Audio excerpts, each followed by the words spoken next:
Hello बच्चों, कैसे हैं आप लोग। आई होप आप अच्छे होंगे। तो बच्चों, आज मैं फिर से एक नए वीडियो के साथ हाजिर हो रहा हूं। कक्षा 11 वाले बच्चे जो रसायन विज्ञान के तैयारी कर रहे हैं, जैसे नीट की एग्ज़ाम है, आईआईटी की एग्ज़ाम है आदि सब, तो उनको बहुत अच्छे से तैयारी करना चाहिए। प्रिपरेशन के लिए ज़्यादा समय नहीं मिलता है और रेगुलर उनको जो है कुछ ना कुछ समय निकाल कर अच्छे से तैयार करने के लिए पेन कापी लेकर बैठना चाहिए। तो बच्चों, आज का जो हमारा नया टॉपिक है वो दे ब्रॉगली इक्वेशन, दे ब्रॉगली समीकरण का डेरिवेशन हम कैसे करते हैं, ये हमको आज सीखने को मिलेगा।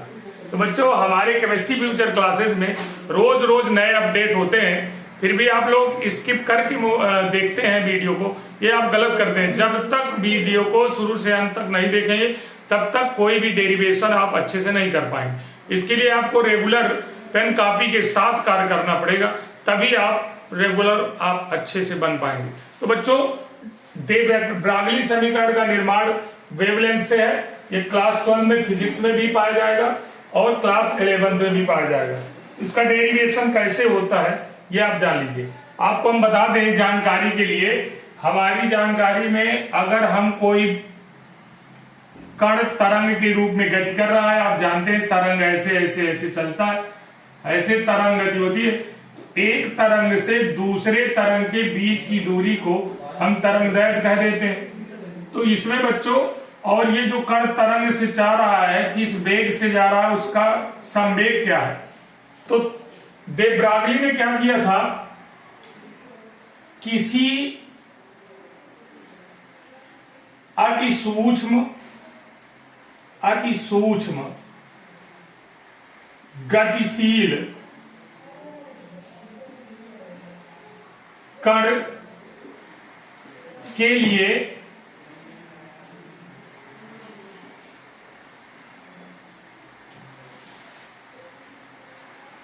तरंगदैर्घ्य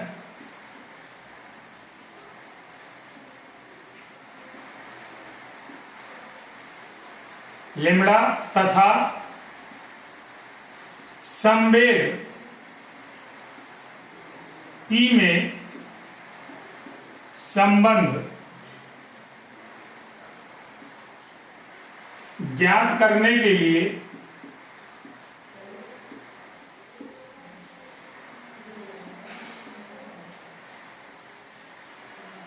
एक समीकरण दिया था, जिसे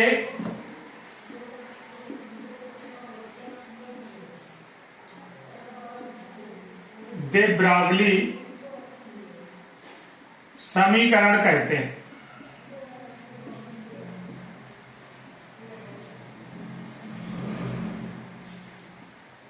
आप लोग गौर से देखिए, दे ब्रॉगली एक वैज्ञानिक थे। उन्होंने किसी अति सूक्ष्म गतिशील कण के लिए तरंगदैर्घ्य लैम्ब्डा तथा संवेग में संबंध स्थापित किया था। यानी किसी भी गतिशील कण में दो प्रकार की स्थितियां पाई जाती हैं। वो दो प्रकार के नेचर से बिहेव करता है। एक तो तरंग प्रकृति दर्शाता है और दूसरी कणिका प्रकृति दर्शाता है, यानी वो उसमें द्रव्यमान भी पाया जाता है और वो वेवलेंथ के माध्यम से चलती है। तो ये आपके जो भी कण है दोनों के माध्यम से चलती है। इसके लिए दे ब्रॉगली ने सिद्ध करके बताया कि रियल में इनका जो समीकरण होता है कैसा होता है। तो दे ब्रॉगली ने क्या किया, जब बताया कि कोई कण में द्रव्यमान पाया जाता है, यानी कण का जो है कणीय प्रकृति दर्शाता है, वो द्रव्यमान पाए जाने के कारण आइंस्टीन की द्रव्यमान ऊर्जा समीकरण को लिया था। समीकरण से उन्होंने बताया, क्या बताया, E बराबर mc² होता है। इक्वेशन नंबर फर्स्ट ये बताया। दूसरी बात उन्होंने बताई कि कोई भी फोटान कण जो तरंग करता हुआ, फोटान की जो एनर्जी होती है, फोटान ऊर्जा का जो समीकरण होता है ऊर्जा का समीकरण उन्होंने बताया और इससे भी निर्धारित किया, क्या बताया कि E बराबर h न्यू होता है, जहां न्यू क्या है, न्यू एक आवृत्ति है। न्यू क्या है, न्यू बराबर आवृत्ति, ध्यान रखना, न्यू बराबर आवृत्ति होती है। आवृत्ति के बारे में अब आपको जानकारी, यही क्वेश्चन नंबर 2 हो जाता है। तो कक्षा 9 में हमने पढ़ा था फिजिक्स में बच्चों कि न्यू का हमें कैसे अध्ययन करना। न्यू क्या है, आवृत्ति। तो हमने पढ़ा था B बराबर n लैम्डा, ये कक्षा 9th की फिजिक्स में हमने पढ़ा था, B बराबर n लैम्डा। आप देख रहे हैं B क्या है, हमारा वेग है, n क्या है, आवृत्ति। और अगर हम फोटॉन की चर्चा करें तो प्रकाश का वेग c हो जाएगा B की जगह में, और न्यू हो जाएगा n की जगह में, और लैम्डा हो जाएगा। तो न्यू बराबर आपका आ जाएगा c अपान लैम्डा। तो ये आपको ध्यान में रखना होगा, ये कक्षा 9th की फिजिक्स बताती है। तो हम क्या करें, अब न्यू की जगह में c अपान लैम्डा रख दें, तो ये एनर्जी ट्रांसफर हो जाएगी E बराबर h c अपान लैम्डा, h c अपान लैम्डा। ये समीकरण नंबर 2 का रूप हो जाएगा, ये 2nd रूप हो जाएगा। अब हमको करना क्या है, समीकरण 1st व 2nd से तुलना कर दीजिए, क्योंकि ये भी एनर्जी है, ये भी एनर्जी है।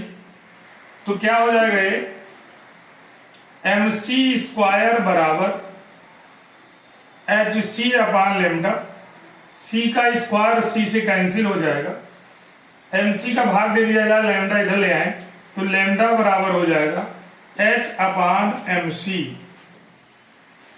तो आपने फिर से पढ़ा था कक्षा 9th में ही, चूंकि आप जानते हैं चूंकि P बराबर mb होता है, तो हम P बराबर mc भी लिख सकते हैं, P बराबर mc भी लिख सकते हैं, क्योंकि P बराबर mb होता।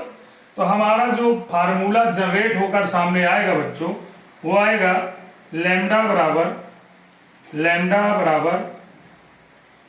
h अपान p, जहां लैम्डा क्या है, तरंगदैर्घ्य है, h क्या है, प्लांक नियतांक है, और p क्या है, संवेग। जहां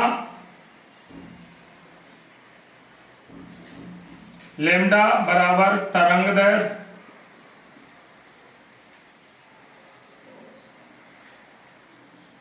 p बराबर संवेग,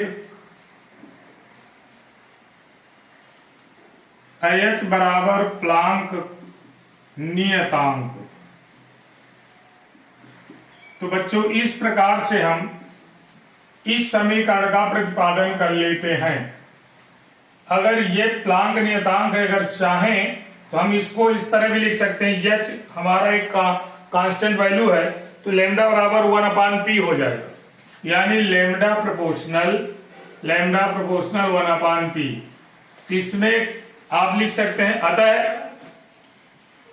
किसी तरंग करने वाले कण का संवेग उसके तरंग दैर्घ्य के व्युत्क्रमानुपाती होता है, या किसी तरंग गति कर रहे कण, सूक्ष्म कण का तरंग दैर्घ्य उसके संवेग के व्युत्क्रमानुपाती होता है। यानी संवेग जितना बढ़ाएंगे लैम्डा का मान उतना कम होगा, लैम्डा का मान जितना बढ़ाएंगे संवेग उतना कम होगा, एक दूसरे पर निर्भर है।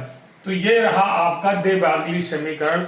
आपको कैसा लगा वीडियो बच्चों, इसको बार बार देखिए और स्क्रीनशॉट लेकर अपनी कॉपियों में जरूर इसको 2-3 बार रिवाइज करिए, ये ऑटोमेटिक आपको याद हो जाएगा।